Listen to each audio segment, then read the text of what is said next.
Hello বন্ধুরা, দেখো আজকে দুপুরবেলা রান্না করতে বসে পড়েছি। এই যে দেখো, এখানে পেঁয়াজ কুচনো ভাজা হচ্ছে।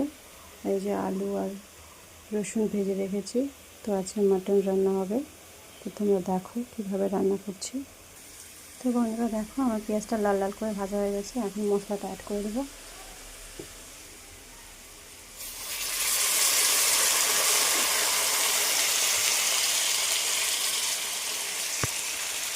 তো তোমরা দেখতে পাচ্ছ আমি মশলাটা দিয়ে দিয়েছি।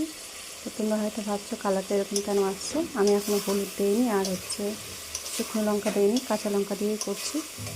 পরে একটু শুকনো লঙ্কার গুঁড়ো দিয়ে দেবো। তো আমার মশলাটা ভাজা হয়ে গেছে, এখন মাংসটা অ্যাড করে দেবো।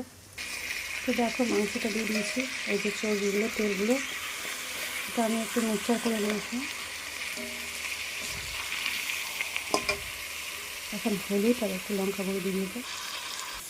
তো এই যে বন্ধু, একটু ভালোভাবে এখন কষিয়ে নেব। তো আমার মাটনটা কষানো হয়ে গেছে, এখন জল অ্যাড করে দেবো।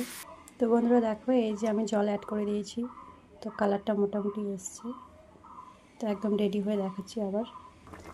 আমার জল ফুটে গেছে, এখন এটা ভালোভাবে আর একটু ফুটিয়ে নিয়ে প্রেশারে দেবো।